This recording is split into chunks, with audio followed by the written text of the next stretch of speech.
est l'explosion d'une étoile aux confins de l'univers. Ces événements et tous ceux que j'imagine se produire au même moment dans le temps, à différents endroits de l'univers, illustrent ma conception de l'instant présent. On peut les envisager comme une tranche de l'espace-temps que nous appellerons tranche présente. Le sens commun veut que nous soyons tous d'accord pour dire que ces événements existent et surviennent à un moment précis, instant après instant. Du moins qu'ils existent et surviennent sur une tranche présente. Mais Einstein a démontré que lorsqu'on intègre la donnée de mouvement, le sens commun part en fumée.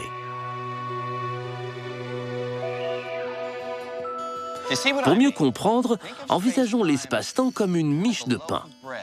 Einstein s'est rendu compte qu'au même titre qu'il existe différentes manières de découper des tranches individuelles dans une miche, il existait différentes manières de découper l'espace-temps en tranches présentes individuelles.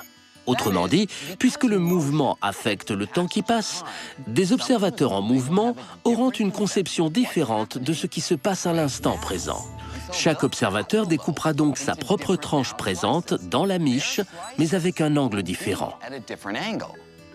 La personne en mouvement inclinera le couteau. Elle découpera les tranches selon un angle différent du mien. Ces tranches de temps ne seront pas parallèles aux miennes. Afin de saisir ce concept étrange, imaginons un extraterrestre ici, dans une galaxie située à 10 milliards d'années-lumière de la Terre. Et de ce côté, sur la Terre, l'homme de la station-service. Si ces deux personnes sont immobiles, qu'aucune ne bouge par rapport à l'autre, leurs montres tournent au même rythme et elles partagent la même tranche présente qui traverse la miche. Mais que se passe-t-il lorsque l'extraterrestre enfourche son vélo et s'éloigne de la Terre? Puisque le mouvement ralentit le temps, leurs montres ne tourneront plus au même rythme.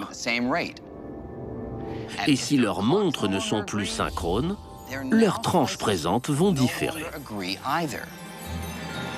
Celle de l'extraterrestre découpera la miche selon un autre angle, orienté vers le passé. Puisque l'extraterrestre progresse à faible allure, sa tranche est à peine inclinée vers le passé. Mais à cause de la distance immense, cet angle minuscule correspond à une énorme différence de temps. Ainsi, la tranche d'instant présent de notre extraterrestre, qui de son point de vue correspond à ce qui se passe maintenant sur la Terre, ne comporte plus l'homme de la station-service, ni ce même homme 40 ans plus tôt lorsqu'il était bébé.